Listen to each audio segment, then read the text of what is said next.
Salut l'équipe, dans cette vidéo on va parler déco mais bien sûr en y ajoutant la petite touche manga dedans. Alors c'est parti. On est parti pour cette vidéo où je vais vous donner des conseils et astuces pour avoir une déco manga très cool. Et on commence avec des pixel art. En gros le principe est simple, t'achètes des genres de plaques avec des petits trous que tu remplis avec des petites perles et à la fin tu le fais repasser et tu te retrouves avec un truc très cool. Donc forcément tu peux t'amuser pendant ce confinement à faire ton personnage préféré, le drapeau de Luffy ou encore le nuage de l'Akatsuki tout en t'amusant. Surtout que pendant le confinement, la plupart des gens s'ennuient, donc ça a plus une petite musique et c'est parti pour chiller tranquillement en refaisant ta déco manga. On enchaîne avec du classique mais bien sûr obligatoire dans cette vidéo, les figurines. Alors ici, j'ai rien à t'expliquer à part que si tu as un petit budget et que tu n'as pas l'argent pour mettre entre 30-50 balles dans des figurines, forcément je te conseille l'occasion. D'ailleurs, si ça vous tente, je vous ferai une petite vidéo où j'explique où j'achète mes mangas de case.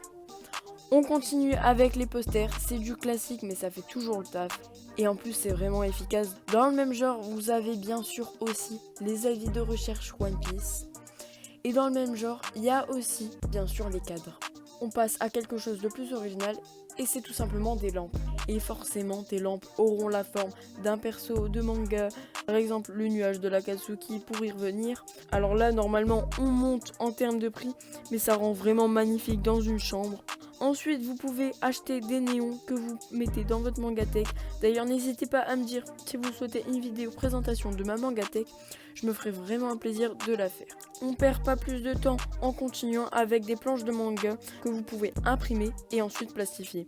Et c'est quelque chose que je pense que je vais vraiment pas tarder à faire car je pense que ça peut vraiment être extrêmement stylé. Avec ça, vous pouvez bien sûr agrémenter aussi votre déco avec des goodies tels que des badges, des porte-clés, des peluches, etc. à l'effigie de vos personnages préférés. Et vous pouvez aussi acheter des artbooks parce que les covers d'artbooks sont pour la plupart du temps magnifiques et forcément c'est normal, mais ça peut rendre magnifique dans une manga. Petite pause pub pour vous dire de vous abonner à la chaîne et de liker, ça donne énormément de force.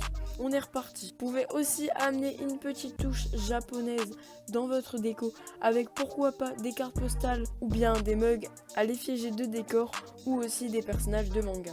Ou aussi d'autres objets tels que des éventails ou le chapeau de Luffy, une Pokéball pour les fans de Pokémon, le bandana de Naruto, un Death Note pour les plus maléfiques d'entre vous, etc.